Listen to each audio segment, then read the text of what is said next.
예, 안녕하십니까. 민법 및 민사특별법 강의 계속하겠습니다.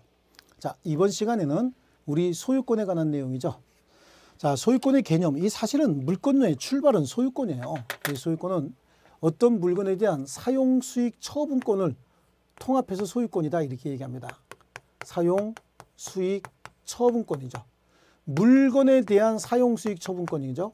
그래서 소유권은 물건 위에만 성립을 한다라고 하는 거예요. 그래서 소유권이라고 하는 건 소유자는 법률 범위 내에서 그 소유물을 사용도 수익도 처분도 할 수 있는 권리가 있다. 사용 수익 처분권, 이걸 통칭해서 소유권이다 이렇게 얘기를 하죠. 그러면 이 물건의 출발은 어디서 출발이 되느냐? 물건은 우리 시험 범위 밖에 있지만 사실은 물건은 부동산과 동산으로 나누어져요. 부동산과 동산으로 나누어지는데 우리 시험 범위는 또 여기잖아요. 여기고 요거는 또 시험 범위에 들어가지 않는 거죠. 우리 시험하고 유사한 시험에 주택관리사 시험은 이것도 다 시험에 나와요. 근데 우리는 거의 이것만 시험에 나오죠. 그래서 부동산은 또 어떻게 나누어지냐? 토지와 건물로 나누어져요. 토지와 건물 이렇게 나누어지죠. 그래서 우리 민법에 토지와 그 정착물은 부동산이라 한다 이렇게 얘기합니다. 토지와 그 정착물은 부동산이다. 민법 제99조에 그렇게 나와 있습니다. 토지와 그 정착물을 부동산이다 이렇게 얘기를 해요. 그러면 토지는 부동산이라고 명시하고 있죠. 그럼 토지 위에 정착물이 여러 가지가 있을 겁니다. 그 정착물 중에서 건물은 언제나 토지와 별개의 부동산으로 본다라고 하는 개념이 있어요. 그래서 이제 거기 넘어가기 전에 먼저 그럼 이 토지 소유권의 범위를 어디까지 볼 것이냐? 토지 소유권의 범위는 정당한 이익이 있는 범위에서 이걸 토지 표면이라고 한번 가정을 해보면 정당한 이익이 있는 범위 내에서 그 토지 상하에 미친다라고 얘기를 하거든요. 그러니까 여기까지도 토지로 볼 것이고 여기까지도 토지로 보겠다. 그런 의미가 여기 들어가 있는 겁니다. 정당한 이익이 있는 범위 내에서 그 상하에 미친다라고 얘기를 합니다. 그럼 이것도 토지고 이것도 토지인데 그럼 이걸 다 토지라고 하고 끝날 것이냐? 아니다. 토지는 그럼 어떻게 사용하느냐? 인간이 토지를 사용을 할 때는 그 위에서 줄넘기 하면서 사용도 할 수 있고 축구하면서 사용할 수도 있지만 건물 등을 지어서 또는 수목을 심어서도 사용할 수 있는 거 아니겠습니까? 그래서 혹시 토지를 사용하는 방법이 건물을 지어서 사용하는 경우도 있고 수목 등을 심어서 사용하는 경우도 있습니다. 또는 여기서 이렇게 산삼 같은 거 있죠? 이런 거 아니면 농작물을 지어서 산삼 같은 거, 이게 천연 과실 같은 거 이런 거 채취해서 사용하는 경우도 있고 농작물 같은 걸 심어서 사용하는 경우도 있고요. 이 안에 보면은 광물들 있잖아요. 광물들을 채취하면서 토지를 사용하는 경우도 있어요. 이런 것들이 이제 토지의 정착물 중에서 토지와 별개의 부동산으로 취급될 수 있는 것들입니다. 이런 것들이요. 그래서 여기에 우리 건물이라고 얘기하려면 이 건물은 무조건 토지의 정착물 중에서 지붕하고 기둥하고 주벽을 갖춘 토지의 정착물, 그러니까 토지에 정착하고 있는 건물 중에서 지붕, 루프, 컬러, 월이죠. 요거를 갖추고 있는 토지의 정착물이라고 한다면 이건 무조건 건물이라고 명명할 수 있어요. 그러니까 건물이라고 이야기하려면 토지의 정착물 중에서 지붕과 기둥과 주벽을 갖춘 것이면 건물입니다. 이런 경우에는 언제나 건물이라고 하는 용어를 쓰는 그 순간 언제나 토지와 별개의 물건이죠. 그 다음에 여기는 임목 또는 수목 내지는 수목의 집단인데 얘네들은 토지와 별개의 물건으로 취급이 되려면 임목 등기라고 하는 등기부를 갖추든지 아니면 이름을 쓰는 방법으로서 명인 방법을 갖춘 경우에 토지와 별개의 물건으로 보는 거고 명인 방법도 없고 임목 등기도 없다. 그럼 토지의 일부분으로 봐버립니다. 이거는 미분류 과실이다라고 해서 이건 산삼 같은 거 얘기하는 거야. 산삼이나 더덕칡 이런 것들 있죠. 이런 것들 명인 방법을 갖추게 되면 토지와 별개의 물건으로 취급한다. 이것도 명인 방법이 없으면 토지의 일부분으로 봅니다. 농작물입니다. 이 농작물은 입도를 갖춰서 수확기에 있는 경우 이렇게 얘기를 하죠. 참 어렵습니다. 입도를 갖췄다는 얘기는 열매를 맺혀서 수확기에 있다는 얘기는 수개월 이내에 수확할 수 있다. 그러니까 1년생 농작물 같은 경우는 거의 다 그냥 입도를 갖춰서 수확기에 있다. 1년생 농작물이 싹이 텄다. 그럼 입도를 갖춰서 수확기에 있다. 이렇게 얘기할 수 있어요. 이런 경우에는 토지와 별개의 물건으로 또 취급을 하고요. 이거는 미채굴 광물이에요. 미채굴 광물은 광업권의 허가를 받았을 때 그때 토지와 별개의 물건으로 취급을 한다. 이 말의 의미는 토지를 팔았는데 토지 위에 건물이 있었다. 근데 토지만 팔았다? 그러면 건물은 안 팔린 거예요. 그럼 토지와 건물의 소유자가 달라진다. 그 다음에 나무가 있었는데 이 나무가 명인 방법이 있다든지 아니면 임목 등기가 되어 있는 나무였다. 그런데 토지만 팔았다? 그럼 토지와 수목의 소유자가 달라졌다. 자, 이렇게 뭐 농작물이 있는데 농작물은 이 입도를 갖춰서 수확 개 있으면 이건 언제나 경작자 소유로 하거든요. 경작자 소유인데 이 경작자가 토지에 대한 사용권이 있든 없든 관계없이 무조건 경작자 소유로 하는데 농작물이 있는 토지를 팔았는데 그 경작자가 별도로 있더라. 이런 경우에는 이건 토지와 농작물의 소유자가 달라진다. 광업권 허가를 토지 소유자가 광업권 허가를 받았는데 토지만 팔았다. 그럼 광업권은 전 소유자가 계속해서 행사할 수 있다. 이런 모양이 되는 거죠. 그래서 토지 소유권인데요. 이제 그 소유권을 취득하기 위해서 그래요. 우리 어떤 권리를 취득할 때 물건이 발생, 변경, 소멸한다 라고 하면 가장 중요한 게 법률행위 아니면 법률 규정이 있어야 된다 그런 얘기잖아요. 그런데 법률 행위에 의해서 소유권을 취득한다라고 하는 건 뒤에 가서 우리 매매계약에서 주로 이제 핵심적으로 보는 거고 여기서는 법률 규정에 의한 소유권 취득을 하면 보는 겁니다. 부동산의 취득시효가 대표적인 겁니다. 그래서 245조 점유로 인한 부동산에 관한 소유권의 취득기간이라서요. 20년간 소유의 의사로 여기 소유의 의사 있어야 됩니다. 소유의 의사로 평온하고 공연하게 그래요. 평온하고 공연하게 부동산을 점유하는 자는 등기함으로써 소유권을 취득한다라고 되어 있습니다. 법률 규정에 의한 부동산 물권 취득인데 20년간 소유의 의사로 평온하고 공연하게 부동산을 점유했어야 된다라고 하는 요건과 추가적으로 뭘 해야 된다는 얘기죠. 등기를 해야 된다라고 하는 겁니다.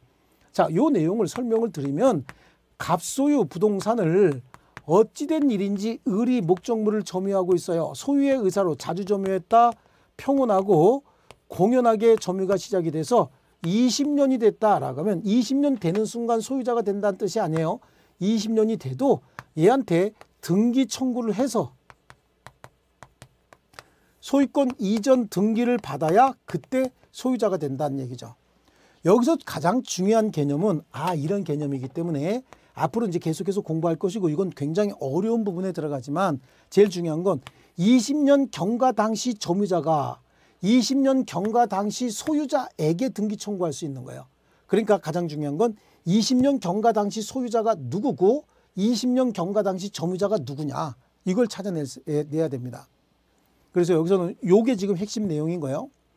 그 다음에 제2항은 부동산 소유자로 등기한 자가 10년간 소유의 의사로 평온하고 공연하게 선이면서 과실 없이 그 부동산을 점유한 때는 소유권을 그냥 취득한다. 이거 245조 1항의 경우에는 추가적으로 등기가 필요하다고 얘기를 하는데 245조 2항은 이미 등기를 갖춘 자라는 거죠. 그럼 요거는 이렇게 설명을 한번 해볼게요. 이 공간에다가. 자, 갑이 부동산의 소유자로 등기가 돼 있다라고 하는 거죠. 등기가 돼 있는 갑이 목적물에 점유도 하고 있다는 거죠.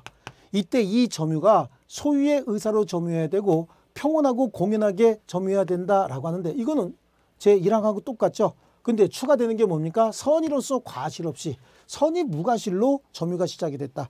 선의 무과실이 들어가기 때문에 선의 무과실 없을 때는 20년이었지만 선의 무과실이 들어가니까 몇 년이죠? 10년이 된다. 근데 선의 무과실이 들어가면 10년이에요. 10년간 등기도 갖추고 점유도 갖추고 몇 년이 됐대요? 10년이 됐다. 그러면 소유권을 취득한다는 얘기죠. 그 소유권을 취득하는 시점은 여기도 마찬가지예요. 등기하게 되면 소유자는 점유를 개시한 때로부터 소유자가 되는 거하고 여기도 마찬가지입니다. 자, 소유권을 취득하는데 10년이 지나면 10년 지난 때 소유권 취득하는 게 아니라 점유를 개시한 때로부터 소유권을 취득한다. 이런 개념인 거죠. 그럼 어떤 물건들이 취득시효의 대상이 되느냐. 그래서 취득시효 대상물이에요. 취득시효 대상물은 토지의 전부 또는 일부도 가능해요. 그래서 토지 일부에 대해서 취득시효를 주장할 때는 다른 부분과 구분해서 점유를 입증할 수 있는 경계를 가지고 있어야 된다. 그래요. 여기서 인접한 두 필지의 토지가 있는데 경계선이 이상하게 돼 있었다는 거죠. 여기에 담장이 쳐 있더라는 얘기예요. 그래서 이쪽 소유자가 이 부분을 점유하고 있다가 이게 20년이 지났다. 그러면 토지 분할 청구하면서 소유권 이전 등기 청구해 버릴 수 있다는 얘기입니다. 그 얘기를 하고 있는 거예요. 그래서 그 담장 등으로 인해서 경계가 충분히 이제 확보가 돼 있을 때 그때는 취득시효도 가능하다라고 하는 거죠. 그래서 토지의 전부뿐만 아니라 토지 일부에 대해서도 취득시효를 주장할 수 있다라고 하는 거고요. 자, 그런데 등기부 취득시효의 경우에는 토지 일부에 대한 독립적 등기가 불가능하죠. 그렇죠. 물건에 대해서 등기를 해야 되는데 토지 일부만 독립적 등기할 수는 없는 거 아닙니까? 그래서 토지 일부에 대한 등기부 취득시효는 인정하지 않는다. 이런 것들이 이제 시험에 나와서 여러분들을 헷갈리게 하는 거죠. 그래서 용어가 등기부 취득시효, 등기를 갖춘 취득시효, 즉 245조 2항이냐 아니면 단순한 점유 취득시효 245조 1항이냐 요거를 좀 구분하셔야 되겠습니다. 그 다음에 자기 소유 물건도 가능하고 국유지 중에서 행정재산이나 보존재산 말고 일반 재산, 옛날에 이거 잡종지라고 했죠. 일반 재산 같은 경우는 취득시효가 또 가능하다라고 얘기하는 거고 공유 지분도 취득할 수 있다. 그래서 공유 지분은 공유자는 공유물 전부를 점유해서 사용수익을 합니다. 자기 지분 범위 내에서 사용수익하는데 갑하고 을이 공유자인 줄 알았대. 근데 을은 공유자가 아닌데 자기가 공유자인 줄 알고 이거 공유물로서 전부를 지배하면서 지분 비율로 권리를 행사하고 있었다. 자, 공유물에 대해서 권리를 행사할 때는 전부를 점유하면서 지분 비율로 권리를 행사하는 거야. 그렇다는 얘기는 하나의 공유물을 사용 수익한다. 지분이 2분의 1, 2분의 1이다. 그러면 한 달은 얘가 쓰고 한 달은 얘가 쓰고 이런 식으로 지배를 해야 된다는 얘기죠. 그래서 공유 지분을 시효 취득할 땐 공유물 전부를 점유해야 된다. 이런 얘기가 나오는 겁니다. 그래서 취득 시효의 요건은 소유자가 소유의 의사로 평온하고 공연하게 점유했어야 되고 20년 점유했어야 되고 등기까지 해야 된다는 얘기죠. 그러니까 등기까지 해야 된다. 그러니까 취득시효 완성 20년이 지났다 그래서 바로 소유자가 되는 것이 아니라 등기 청구권이 발생을 하는 거죠. 그래서 제가 앞에서 말씀드린 것처럼 20년 경과 당시 점유자가 누구고 20년 경과 당시 소유자가 누구냐 그걸 따져야 된다는 얘기가 20년 경과 당시 점유자가 20년 경과 당시 소유자에게만 등기 청구할 수 있기 때문에 그런 겁니다. 그래서 등기해야 소유자가 된다 그런 뜻입니다. 그리고 20년 경과 당시 소유자는 누구를 봐야 되느냐? 그럼 20년 경과 당시 소유자는 등기를 갖춘 등기부상 소유자에게 청구해야 되겠죠. 만약에 20년 경과 당시 등기부상 명의자가 진정한 소유자가 아니다. 그럼 무효등기 말소 청구해서 진정한 소유자에게 등기를 회복시켜 놓고 등기 청구해야 됩니다. 그 다음에 이제 등기부 취득시효의 요건이죠. 거기에는 소유의 의사 평온하고 공연한 점유까지 있지만 뭐가 들어간다 그랬죠? 선의 무과실이 들어간다라고 얘기했잖아요. 이 선의 무과실은 점유 개시 당시에만 있으면 된다라고 하고 이 선의 무과실이 있었기 때문에 기간은 10년으로 단축되는 거죠. 선의 무과실이 없었을 땐 20년이었습니다. 단축이 된다 그런 거고요. 그리고 등기부상 소유자로 등기가 돼 있어야 된다. 이 등기부 취득시효는 소유자로 이미 등기를 갖춘 자에게 인정을 하는 거죠. 이게 좀 이상한 면이 우리 앞에서 186조에 따르면 법률 행위에 기한 부동산에 관한 물건의 득실 변경은 등기함으로써 소유권을 취득한다. 그럼 등기 갖춘 자는 즉시 소유자가 되는 거 아니냐? 아니에요. 그 물건을 산 게 아닌데 다른 물건을 샀는데 그 물건 산 것으로 착각을 하고 다른 물건을 등기를 하고 점유를 하고 있었다라고 하는 거죠. 그래서 10년이 지나면 그냥 소유자가 된다 그런 뜻이에요. 그러다 보니까 그 등기는 즉 내가 산 물건이 아닌 옆에 물건을 내가 산 물건이라고 해서 등기까지 갖추고 있었다. 그럼 그 등기는 무효등기가 될 수밖에 없는 거잖아요. 그래서 무효등기도 인정한다라고 하는데 무효등기도 인정한다라고 얘기하지만 사실은 무효등기를 대상으로 하는 거죠. 유효등기의 경우엔 실체 권리와 등기가 일치하는데 거기에다 대고서 무슨 다른 얘기 할 수는 없는 거 아닙니까? 유효인 등기인데 10년 있다 소유권 취득해라 이럴 수는 없는 거거든요. 그래서 무효등기도 인정을 되는데 자 요거는 이제 이중으로 격려되어 무효인 소유권 보존 등기나 이해 터자본 이전 등기다라고 하는데 일단 여기서 이중으로 격려되어 무효인 소유권 보존 등기 있잖아요. 이건 절대적 싹 다 무효고 이후의 법률관계도 무조건 무효예요. 이거는 일물일권주의에 반하는 거야. 물건이 하나면 소유자도 한 명, 소유권도 한 명이 있어야 된다. 소유자가 아니라 소유권도 한 개가 있어야 된다라고 하는데 하나의 소유물에 하나의 물건 외에 소유권이 2개 이상 있다. 그러면 엄청난 분쟁이 일어나거든요. 그래서 이중으로 격려되어 무효인 소유권 보존 등기는 일물일권주의 위반이기 때문에 이건 절대적으로 싹 다 무효가 된다. 이후에 새로운 법률관계 싹 다 무효가 됩니다. 그래서 요거만 인정하지 않습니다. 나머지는 무효등기도 모두 다 등기부 취득시효를 인정한다라고 하는 거고요. 그러면 시효가 완성이 돼서 취득시효를 주장을 해서 소유권을 취득하면 어떻게 되느냐. 자, 우리 245조 1항에 소유권 이전 등기를 받는다라고 했지만 실제는 뭡니까? 소유권을 원시 취득하는 거예요. 그 이전 방식이 그 소유권을 취득하는 방식이 전 소유자로부터 이전 등기를 받는다라고 할지라도 권리취득은 원시취득이다. 그리고 점유를 개시한 때로부터 소급해서 소유권을 취득하는 거죠. 그러니까 그 기간 중에 서로 간에 상호 간의 부당이득은 존재하지 않는다라고 하는 거예요. 그래서 아까 잠깐 말씀드린 것처럼 갑소유 토지를 을이 20년간 소유의 의사로 평온하고 공연하게 점유해서 등기 청구해서 소유권 이전 등기를 받으면 소유자가 된다고 얘기했잖아요. 소유권을 취득하는 시점은 점유를 개시한 때로부터 소유자가 되니까 이 기간 중에는 소유자로서 모든 권리 취득한 것이고요. 또 소유권 이전 등기 청구 받기 전에는 진정한 소유자도 자신의 소유권을 자유롭게 행사할 수 있어야 되기 때문에 상호 간의 부당이득의 문제는 일체 발생하지 않습니다. 서로 간에 부당이득 반환 청구할 것도 없고 여기서 갑이 취득한 이득은 갑이 가져가면 되는 거고 을이 취득한 이익은 그냥 을이 가져가면 된다라고 하는 거죠. 자, 그 다음에 나오는 게 이제 공동소유입니다. 이 공동소유는요, 물건은 하나고 여기에도 소유권도 하나만 있는 거예요. 그래서 하나의 물건 위에 소유권도 하나만 성립되어 있는 거죠. 일물일권주의인데 소유권이 하나라고 해서 소유자가 반드시 한 사람이어야 한다. 그건 아니거든요.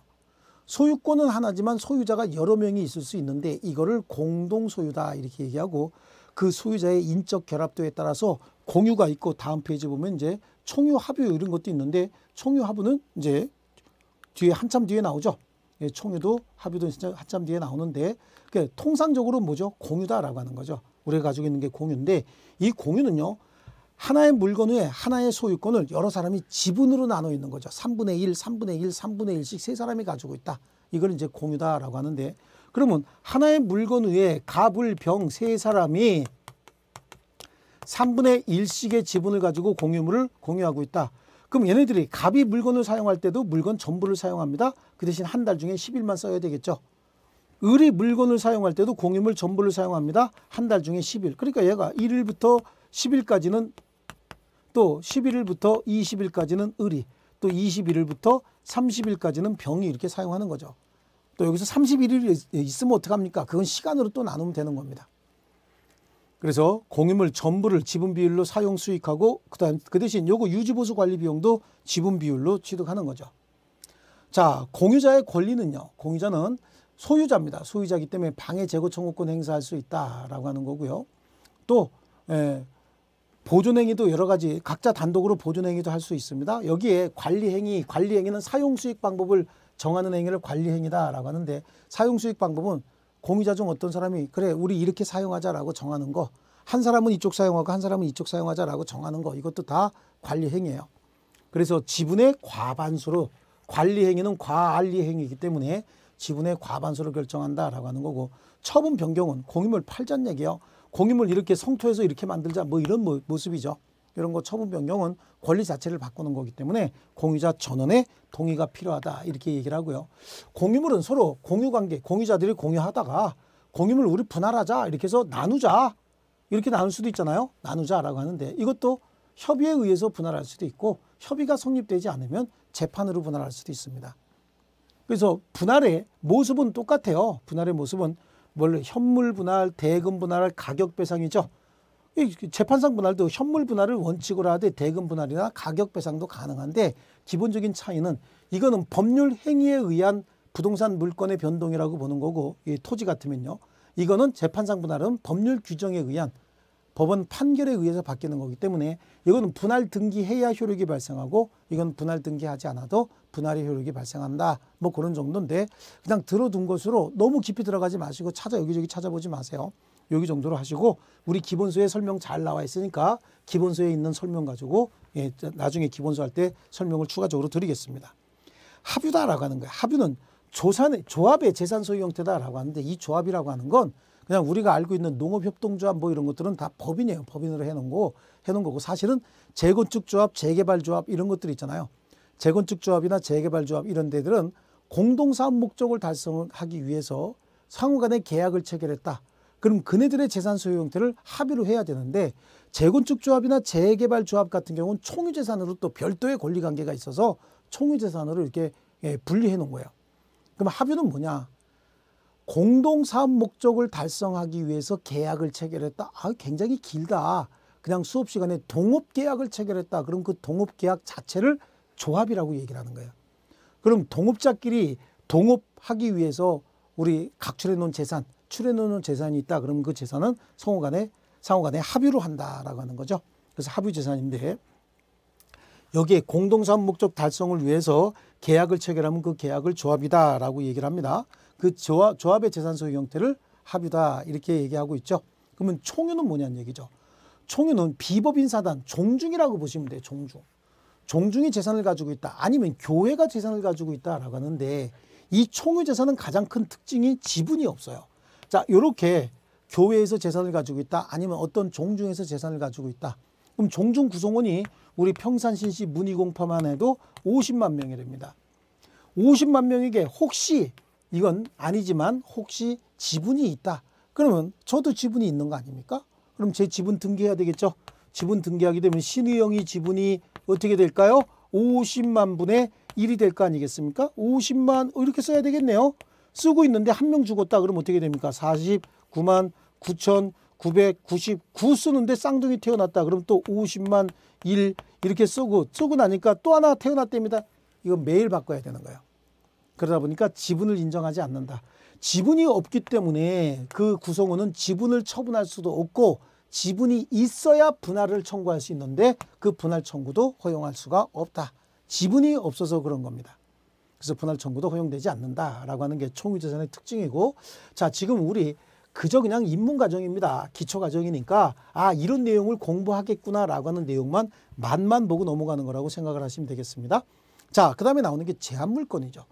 이 제한물권은 소유자가 가지고 있는 소유권의 사용, 수익, 처분권 등은 두 가지 가치, 이용가치와 교환가치로 나눌 수 있는데 이 이용가치를 소유자가 다른 사람에게 설정을 해줬다 그러면 사용수익권을 설정해줬다 용익물권, 처분, 교환가치를 다른 사람에게 설정해줬다 그러면 이걸 담보물권 이렇게 얘기하는 거 아닙니까?